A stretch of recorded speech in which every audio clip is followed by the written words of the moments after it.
Buenos días. En primer lugar, quiero agradecer sinceramente a los organizadores por el honor y el placer de estar aquí. En segundo lugar, como hay una costumbre de explicar los antecedentes lingüísticos, yo voy a dar mi charla en perfecto español, con dos excepciones. Uno que lo aprendí en Sudamérica, así que van a tener que disculpar alguna palabra que no corresponda en España, y espero que no sea demasiado mala. Y también aprendí mi astronomía después de mi castellano, así que en algún momento puedo volver a algún término técnico en inglés. Para comenzar, aquí, no, vamos a comenzar el...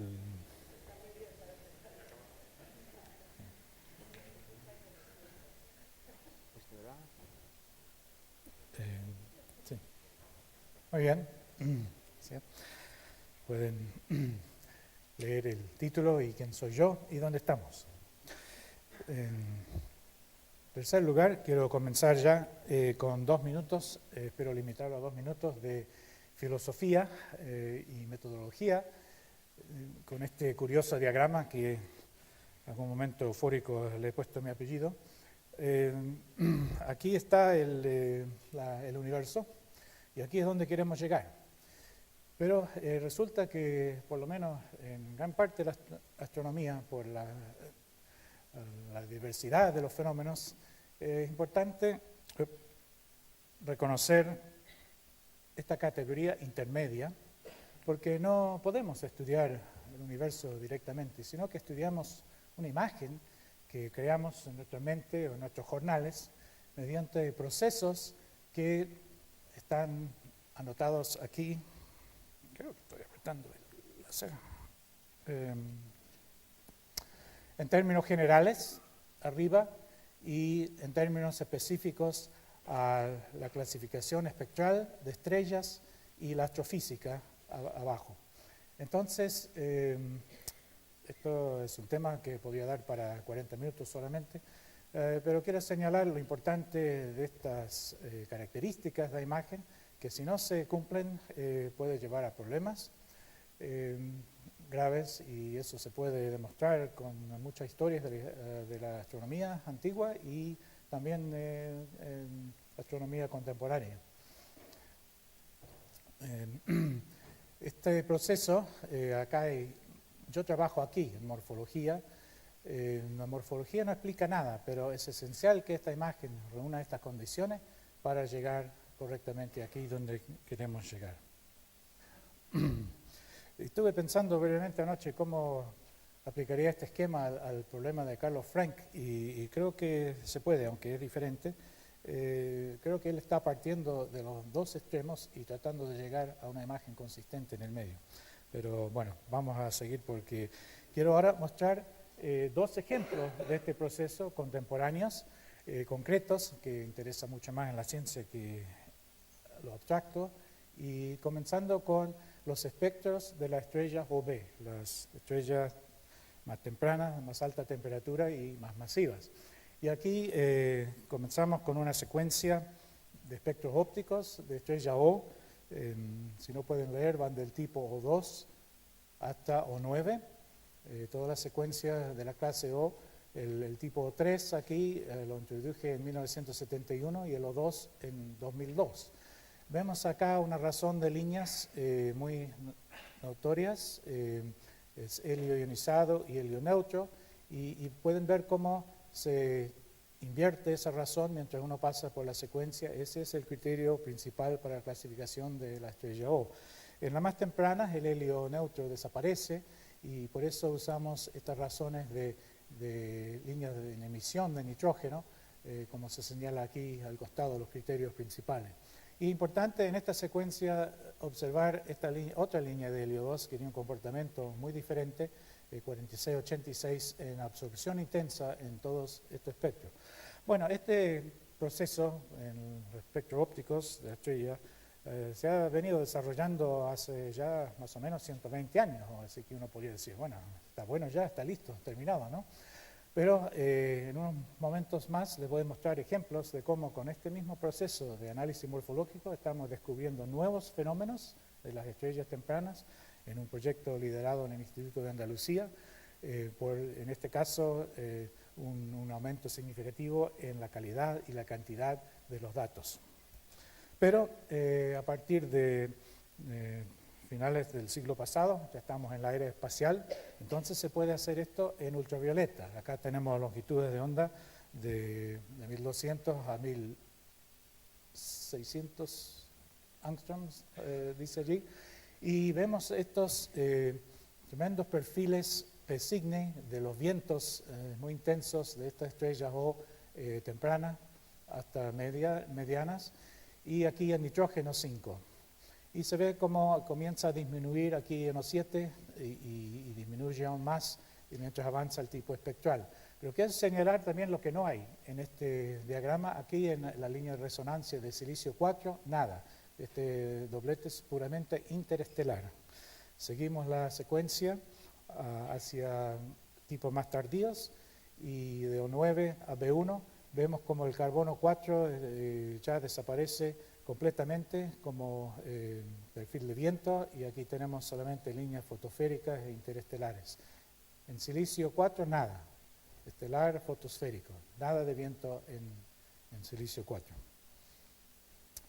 Ahora volvemos al rango óptico, en angstroms aquí abajo pueden ver, para supergigantes. La primera imagen era la secuencia principal, clase de luminosidad 5. Estos son supergigantes muy tempranos, de O2 a O5 solamente en esta secuencia, y vemos aquí la razón otra vez de la línea de helio neutro y ionizado, y muy débil la línea de helio 1 o ausente en los tipos más tempranos.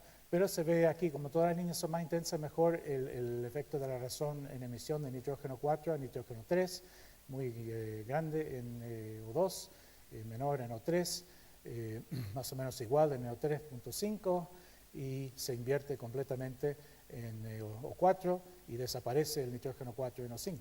Así que son efectos muy, muy definidos. Quiero llamar la atención aquí específicamente a esta estrella ahora, O3.51, Fish-Smith 24.1. Vemos que tiene una línea de helio 1 muy débil ahí. ¿Será normal para una estrella O3.5? Veamos.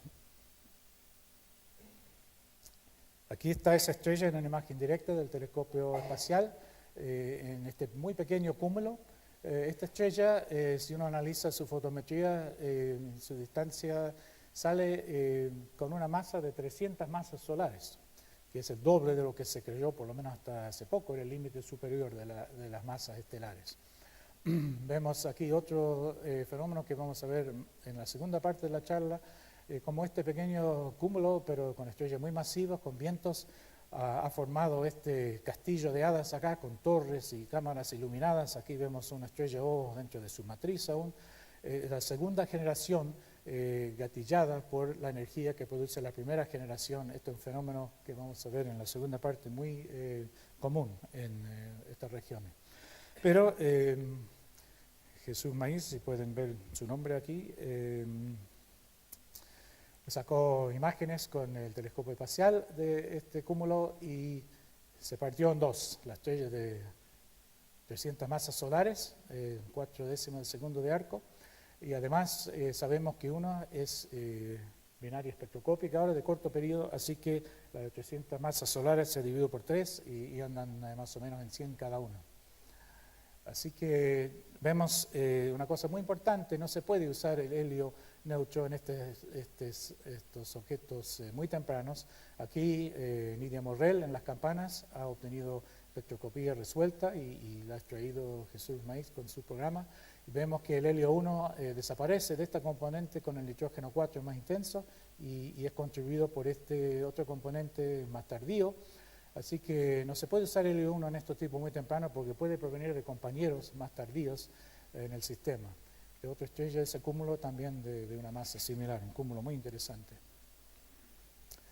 Bueno, volviendo a los espectros, o siguiendo ahora con los espectros ópticos supergigantes de O tardío, O 9.5 hasta B5, Ahora desaparece el helio ionizado, se ve un poquito, por supuesto, en lo tardío, B0, pero entonces, afortunadamente, tenemos estas razones de estado de ionización de silicio 4, y en eso se puede basar la clasificación. El silicio 3 aquí, en su máximo por aquí, en B2, B1, y el silicio 4 acá va disminuyendo, y esa razón provee la clasificación. Luego, en los más tardíos, aparece el silicio 2 aquí, y así se puede hacer muy precisamente esta clasificación en rango óptico. Ahora vamos al ultravioleta y veamos qué pasa. Es increíble la correlación, el detalle de la correlación entre los perfiles de viento y los tipos espectrales ópticos. El carbono 4 disminuye. Miren aquí, silicio 4. ¿Se acuerdan que no había en la secuencia principal? No hay en la más temprana, pero aumenta paulatinamente y llega a un máximo mayor que carbono 4 en estos supergigantes. Seguimos con la secuencia ahora de B0 a B8. Vemos como el carbono 4 desaparece completamente. Aparece aquí el carbono 2, tiene un máximo B1, después desaparece también, silicio 4 desaparece. Esto no podía ser mejor si lo hubiese inventado, pero no lo inventé. Entonces, cuando yo llegué a este campo de ultravioleta a comienzos de la década de 80, había un tremendo debate si los vientos de las estrellas OB tenían alguna correlación con los parámetros fundamentales de las estrellas o no. Y la mayoría pensaban que no, porque los gráficos que producían eran un scatter diagram. Entonces, ¿pero qué graficaban? Graficaban tasa de pérdida de masa versus temperatura efectiva. Entonces hay que hacer un montón de procesos de análisis, de modelaje para derivar esos parámetros que introducen ruido, tenían fuentes inhomogéneas de pérdida de masa, infrarrojo, radio, ultravioleta, muchos errores. Resulta que ese scatter era producto de los errores de la convolución de esos procesos que les mostré uniendo a las categorías en el primer diagrama. Esos procesos tienen que ser consecutivos e independientes, porque si se mezclan prematuramente se produce ruido. Mirando morfológicamente, la respuesta es obvia y ese debate se terminó cuando yo publiqué este atlas, porque los tipos espectrales ópticos ya están calibrados en términos de parámetros físicos de la estrella y se ha demostrado que en un detalle increíble se correlacionan los perfiles de viento. Esto se puede hacer ahora también gracias al Far Ultraviolet Explorer en longitud de onda más cortas, debajo de 1200 angstrom hasta 900 angstrom. Vemos aquí, por ejemplo, y este rango tiene muchos perfiles de viento adicionales de especies que no aparecen en ondas más largas y de más energía. Vemos como el carbono 3 aumenta en la secuencia. El oxígeno 6 de muy alta ionización disminuye.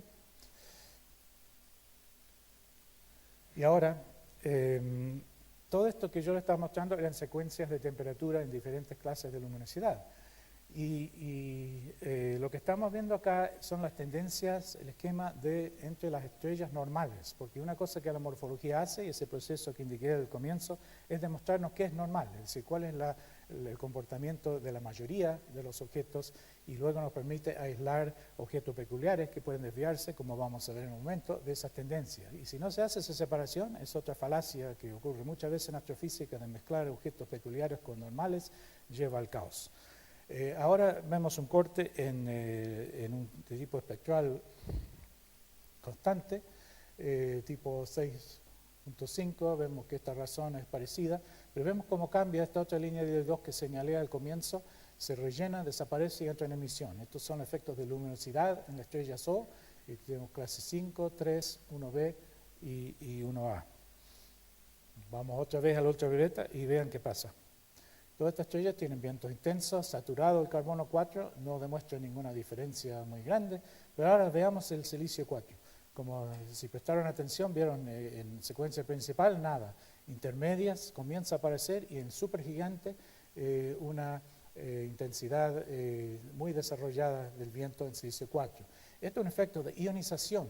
Este tiene un potencial de 45 eV, mucho menor al carbono 4, entonces responde al aumento de densidad del viento con tipo de luminosidad. Es un fenómeno que la física, los intentos físicos iniciales de analizar estos espectros no detectaron. Uno lo mira morfológicamente y es obvio.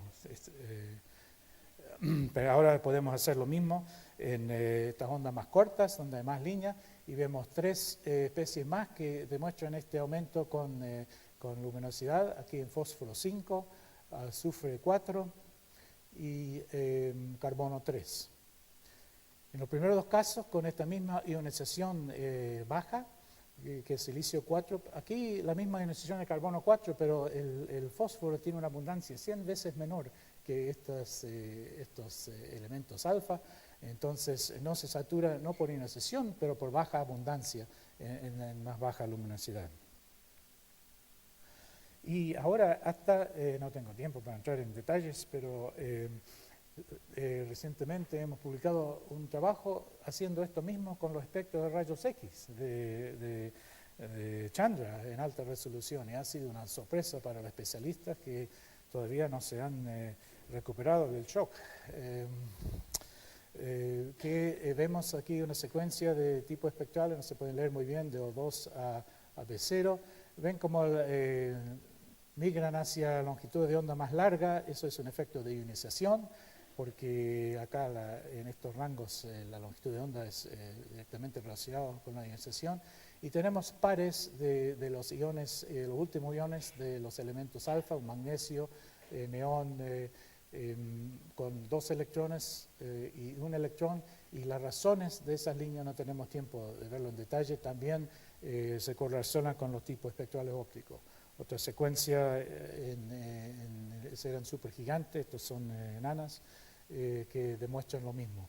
Esto la morfología no explica nada, pero te enseña qué es lo que hay que explicar. Y eso es lo primero que hay que establecer para entender el universo. Y esto es una clave muy importante que en este tema todavía muy controversial del origen de las líneas, el espectro de rayos X en las estrellas OB.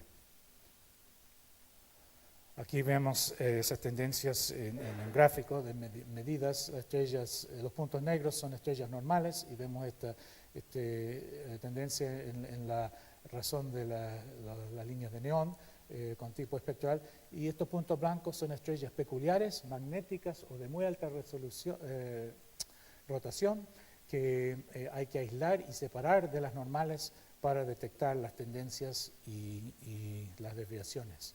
Y eso la morfología te lo regala.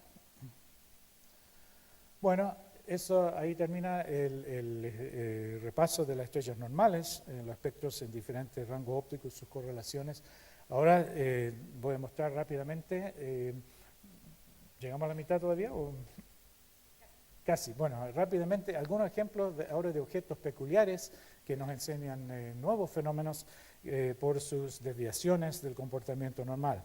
Estos son anomalías en nitrógeno y carbono que corresponden a materia procesada por el ciclo CNO mezclado a la superficie y visible en las atmósferas y los vientos de las estrellas de alta masa. Esto lo descubrimos mirando acá en 3.400 angstroms, una longitud de onda huérfana entre el ultravioleta y el óptico, muy poco estudiado. Aquí hay unas líneas de oxígeno 4 y nitrógeno 4, y inmediatamente encontramos que habían 2 clases de estrellas O2, donde el nitrógeno 4 es más intenso que el oxígeno, y al revés. Estas son entonces las ON2 con nitrógeno realzado, y las O2 al revés.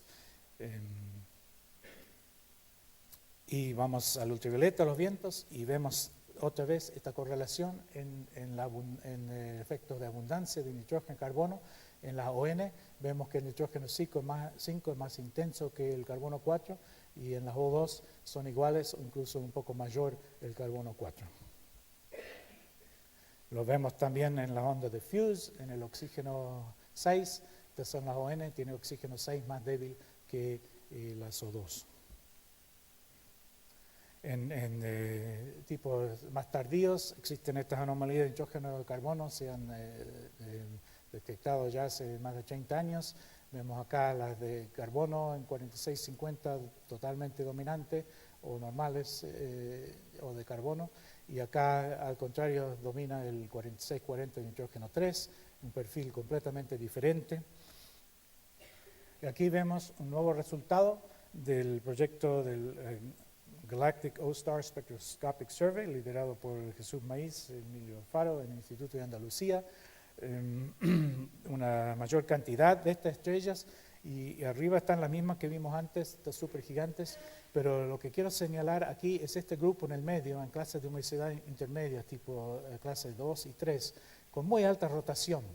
Y los modelos, la teoría nos dice que con alta rotación se debiera aumentar este proceso de mezclaje de la materia procesada a la superficie, y tenemos ahora una clase en expansión de estrellas de rotadores rápidos con este realce de nitrógeno. Esta estrella HD 191423, lo estudió Ian Howard, es el rotador más rápido conocido entre las estrellas a más de 400 kilómetros por segundo. Hemos descubierto 2 clones de esta estrella. Esto es muy importante, creo que nos va a enseñar algo del proceso del mezclaje en rotadores rápidos en una etapa intermedia entre la secuencia principal y supergigantes. Bueno, voy a avanzar ahora, pasar títulos solamente porque quiero llegar a la segunda parte de la charla, que es de otra naturaleza y creo que va a interesar también. Estas estrellas magnéticas, estamos recibiendo nuevos resultados. Anteayer recibí del telescopio Hubble ultravioleta variaciones espectrales en el periodo de rotación increíbles. Miren el H-alfa acá de emisión a absorción 438 días, pero no tengo tiempo. Se ha detectado en el proyecto MIMES ahora el campo magnético con este periodo de 538 días H-alfa, y el periodo lo descubrimos en fotometría de Hipparcos con una muy leve amplitud de 5 centésimas y en GOSS, que pueden escuchar más esta tarde, Jesús va a dar una charla. Habían 3 de estas estrellas peculiares solamente conocidas, hemos descubierto 2 más, esta y esta en este survey de GOSS. Los aspectos ultravioleta de estas estrellas no tengo tiempo. Una nueva categoría de estrellas, ahora normales, con carbono 3 en emisión, parecido al nitrógeno 3. Aquí es un fenómeno nuevo en los espectros de estrellas conocidas, pero nunca con esta calidad y esta cantidad, todos en tipo 5, es un fenómeno nuevo en la estrella O, descubierto y publicado el año pasado mediante el análisis morfológico de espectros ópticos en este proyecto de GOSS. Bueno, ahora pasamos al segundo y último tema de la charla, los entornos, las regiones donde habitan estas estrellas más masivas que son de gran interés y nos pueden enseñar cosas importantes. Ahora vamos a ver este mismo proceso morfológico, la definición de estándares, paradigmas de los mismos objetos. Aquí este gráfico, esta tabla, por favor, memorícenlo, porque va a ser importante para las imágenes que siguen. Es una secuencia de 5 cúmulos coevales de una sola edad, y vemos una correlación matemática entre estas características de los cúmulos, cuáles son los tipos de las estrellas más brillantes visual. Pueden leerlo, no lo voy a leer. El turn-off del main sequence, cómo avanza el tipo espectral y esa masa, y la edad correspondiente a eso, menos de 1 millón de años, 1, 2, 3 a 4, 4 a 5. Miren, en 10 millones de años cambia completamente la morfología, el contenido estelar y la asociación con H2 o polvo, sí, no, supergigantes rojos, no, sí. Es una cosa increíblemente bien definida. Cuando yo era estudiante conocíamos este cúmulo con 2 docenas de supergigantes OB y ninguna supergigante roja. ¿Cómo puede ser si esa etapa es el 10% de la vida de la secuencia principal? Ahora hemos aprendido mediante el trabajo de Humphreys y Davidson que estas estrellas nunca se hacen, de aquí para arriba nunca se hacen supergigantes rojas, se convierten en variables luminosas azules, Wolf-Rayet supernova y por eso existe esta correlación. Bueno, esto es para edades coevales, pero resulta que en los cúmulos masivos casi siempre observamos 2 de estas etapas simultáneamente. Uno inicial en el centro y en la periferia, pero siempre de un lado. Recuérdenlo porque esto no está todavía en la filosofía de los especialistas en este tema. Esta es una ficción para mí. Estos pilares apuntando hacia el cúmulo original y Aquí entonces tenemos en este cúmulo muy masivo de la galaxia una primera etapa de la fase de Carina con estrellas O2 y WN, y después etapa de Orión en la periferia, gatillada por la energía que viene de este cúmulo primordial, con muchas fuentes infrarrojas aquí. Esto es lo que llamo un starburst bifásico. Ahora vamos a la nube de Magallanes y nos vamos extendiendo en distancia y observamos el mismo fenómeno que en ese cúmulo que señalé, el centro R136 acá en el estado de Carina, y alrededor una cavidad en formación y estas interfaces con las nubes moleculares donde hay una fase de Orión en formación. En más detalle, aquí hay algunos de esos pilares en 30 dorado. Esto apunta directamente a R136. Vemos un grupo compacto múltiple recién nacido en la cabeza de este pilar, pero ya naciendo, volando a la superficie del pilar. Acá al lado unos objetos, esto en óptico, muy débiles, pero vamos al infrarrojo y vemos que allí hay estrellas recién nacidas, muy luminosas, muy masivas, iguales que las visibles ópticamente, pero todavía no han salido de su capullo, de la segunda generación en 30 dorado. Ahora recientemente hemos descubierto y publicado una estrella fugaz, Runaway Star, que creemos que proviene de aquí, de R136, una estrella O2, esto en el proyecto de Flames que mencioné, liderado por Chris Evans, donde hemos obtenido datos con DLT Flames de 1000 estrellas. Estamos analizando ahora en 30 dorado, que es el starburst más accesible para estudiar en este detalle en el grupo local. Esto no es movimiento propio, no está medido, esto era para publicidad, pero la velocidad radial ya sabemos que discrepa de la región y por eso argumentamos que es un runaway.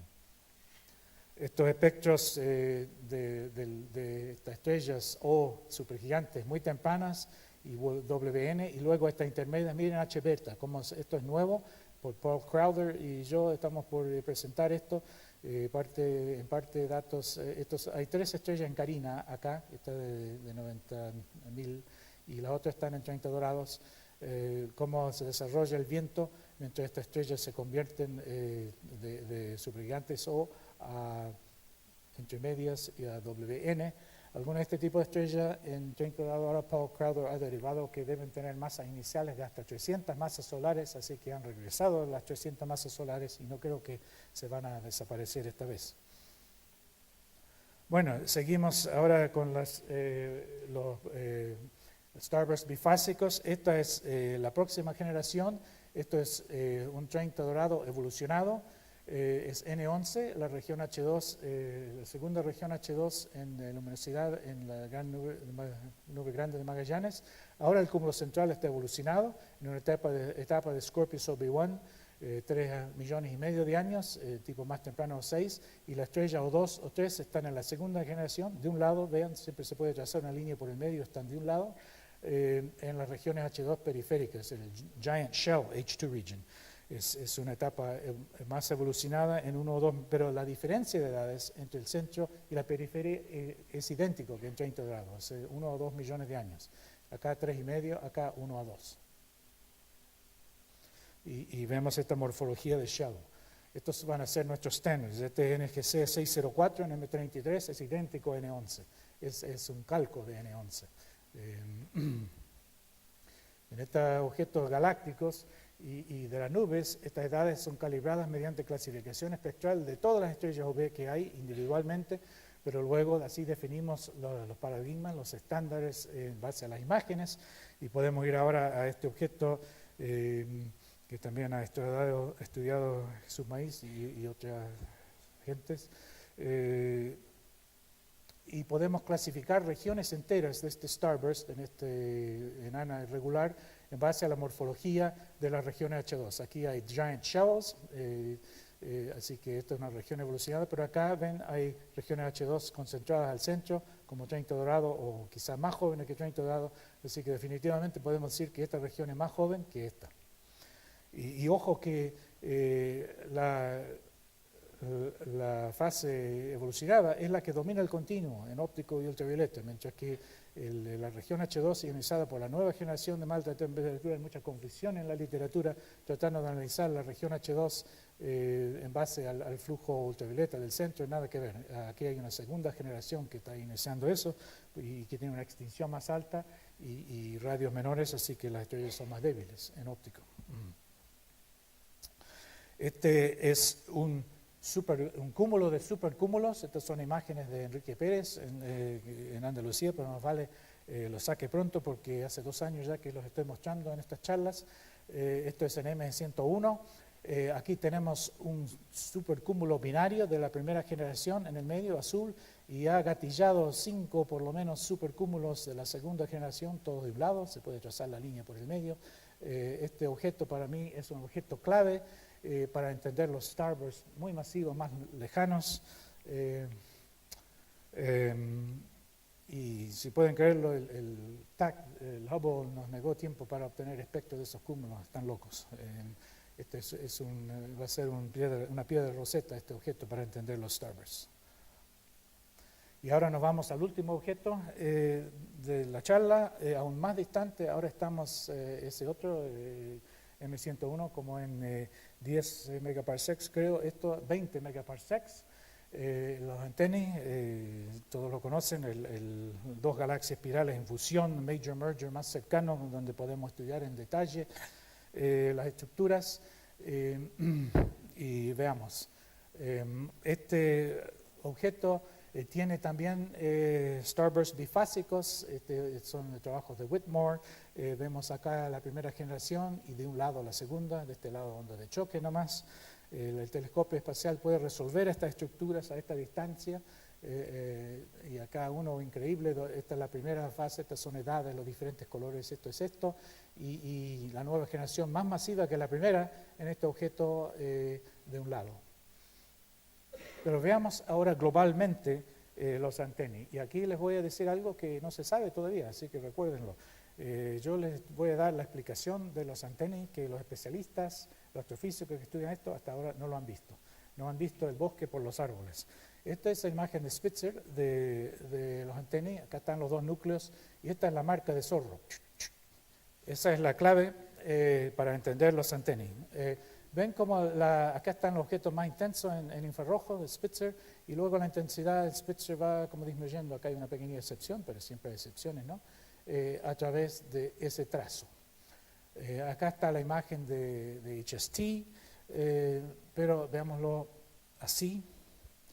Y este es el punto que quiero hacer. Ahora, en base a esta clasificación morfológica de las regiones H2, en este objeto podemos ver esta secuencia de edades tremendamente bien definida. Acá estaban los objetos de Spitzer, recuerden, menos de 1 millón de años. Acá las regiones H2 concentradas, unos 2 millones de años. Acá los giant shells, 3 a 4 millones de años.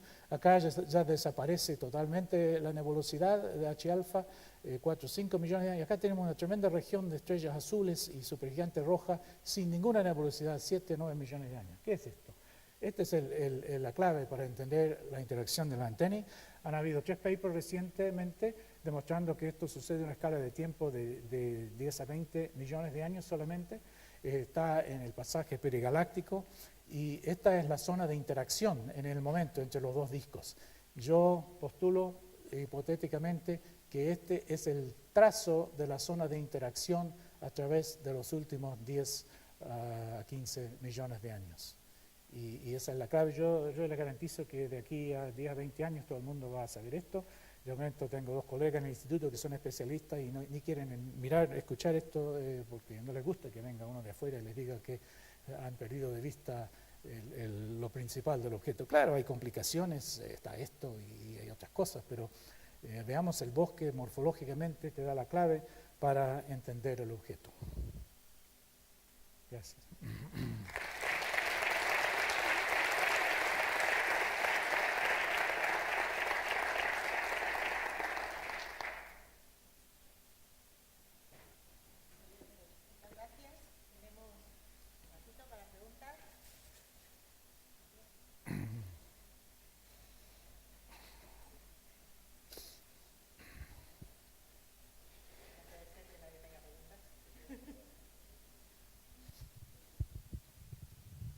Hola, yo tengo una pregunta sobre algo de lo que estábamos hablando antes, sobre la expansión de los sistemas de clasificación a longitudes de onda diferentes. ¿Puedes levantar la mano? No te veo. Aquí. Ah, Sí. gracias.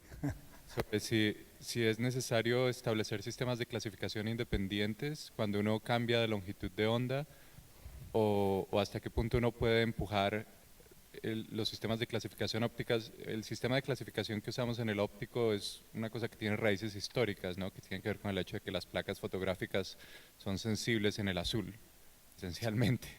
Sí, Y por eso afortunadamente. usamos este sistema de clasificación. Pero entonces, ¿cómo, ahora que usted mostró un conjunto de longitudes de onda pasando de los rayos X al ultravioleta, etcétera, siempre manteniendo el mismo sistema de clasificación, pero ¿sería necesario establecer sistemas independientes? Sí, ¿Hasta qué punto puede uno empujarlos? sí, gracias por la pregunta, porque me da la oportunidad de expandir un poco sobre ese gráfico que mostré, ese diagrama que mostré y no pude.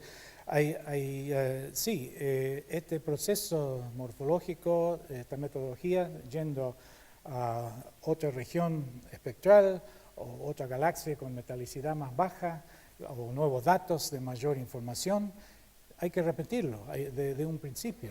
Y no es una cosa que se terminó y ahora fue reemplazado por la astrofísica. Continúa vigente ese proceso para formular los fenómenos, la fenomenología de qué es lo que hay que explicar.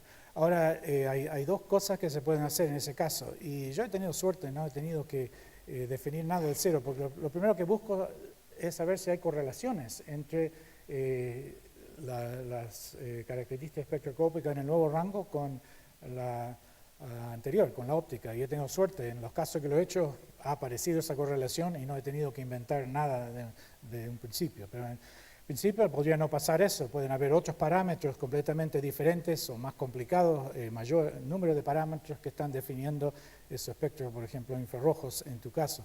Entonces, hay que comenzar, lo que hizo Morgan es mucho más difícil, o bueno, él tenía ya la clasificación HD para una idea de la primera dimensión, él introdujo la segunda de luminosidad. Hay que buscar criterios, características de un principio dentro de los espectros que independientemente, sin involucrar otros datos de otros tipos, pueden definir tendencias, patrones, relaciones entre los mismos datos. Luego elegir de esos paradigmas, estándares que son los mejores para definir esos tipos. Está el concepto de lo que llamó grupo natural Morgan en el diagrama HR. Y el grupo natural es una región para esta clasificación bidimensional, ¿no? Pero se puede aplicar a otras cosas, como he señalado. Tiene un tamaño que puede achicarse con mejor información o puede agrandarse con menor información. La región de espacio de parámetros que se puede definir con cierta calidad de datos y los criterios que ofrece la naturaleza para hacerlo. Entonces, ese es el proceso que posiblemente tengas que hacer en infrarrojo con estos datos de Spitzer. Primero buscaría correlaciones, pero si no hay que empezar de un principio y buscar nuevos criterios y uno no dice qué efecto físico está produciendo esta tendencia. Uno debe hacerlo sin prejuicio, porque puede estar equivocado el prejuicio y entonces lleva al caos. Y ver si se pueden organizar de alguna manera esos fenómenos diferencialmente en términos de los mismos fenómenos, después buscar correlaciones con otros tipos de información para avanzar en entender el origen de las relaciones que se pueden encontrar.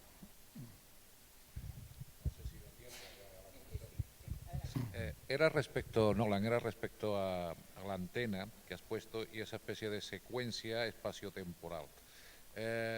Digamos, esa marca del zorro que has puesto ahí es lo que tú consideras la propagación de la formación estelar en ese choque y, digamos, ¿qué mecanismo más general era el que haya producido esa secuencia espaciotemporal? No, muy buena pregunta, gracias, porque me ayuda a aclarar un punto. Que no es una secuencia que se propaga internamente, no dan los tiempos. La propagación de información a través de ese objeto tan grande es demasiado lento.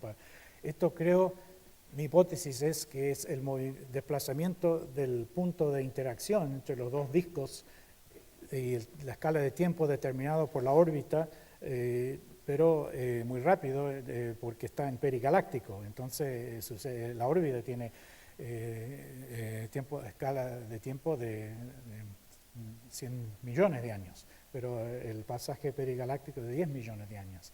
Entonces mi idea es que esa traza es la historia de la ubicación de la interacción entre los dos discos durante este pasaje perigaláctico. Pero eso hay que modelarlo. Sí, me recordó el otro punto. Esto no está todavía. Hay 3 papers muy interesantes, uno de China, uno de Alemania y uno de Francia en el último año. Y han llegado a esta escala de tiempo para la interacción, pero no han reproducido esa morfología. Tienen concentración de objetos más jóvenes hacia los núcleos de la galaxia, sale el modelo. Y no es cierto. Eso no es lo que nos muestra la evidencia observacional. Y así que todavía hay que buscar el modelo físico para interpretar esa interacción, creo, en los términos hipotéticos que yo infiero morfológicamente. Nolan, has mencionado que las estrellas de 300 masas solares en R136 esta vez van en serio. ¿Qué te hace pensar que esta vez es distinto? Sí, muy interesante. Y yo estoy convencido por el paper de Paul Crowther, que no le gusta que se diga, pero tuvo problemas para publicarlo. Hace ya como, 5 o 10 años que hemos determinado que el límite de masa es 150. Y es increíble cómo en astronomía en 5 años se puede crear un dogma y todos los referees rechazan. Bueno, sí, si uno va a dar vuelta lo que se cree establecido, se demanda evidencia, pero Paul ha hecho un estudio muy cuidadoso con expertos como él es en atmósfera y vientos, con Hershey en modelos, estadística, ha analizado todos los aspectos y todo concuerda en que esas estrellas tienen masas iniciales de 200 a 300, la más masiva 320 masas solares, evolucionan muy rápidamente, son WN, pero todavía están quemando hidrógeno en el core la única duda que podría existir es si realmente todavía es doble una de esas, pero si fueran 2 estrellas de 150 masas solares se vería en el espectro, no se ve eso. Si hay una compañía de 50, no importa, entonces baja de 320 a 270. Y si existieran esas estrellas, ¿dónde van a estar? Van a estar en R136, que es el cúmulo más espectacular del grupo local. Pero la comprobación, creo yo, va a ser, ¿sabe? La máquina esta que está haciendo Gensel para resolver el horizonte del agujero negro en el centro de la galaxia con 10 millonésimas de segundo de arco de resolución. Apuntan eso a R136 y ahí eso es medio angstrom, medio astronomical unit en LMC. Ahí entonces se superpone en el rango que se puede detectar con velocidades radiales al que se puede resolver directamente. Pero mi intuición es muy fuerte que ahora sí, que este tiene 300 masas solares. Bueno, pues muchas gracias.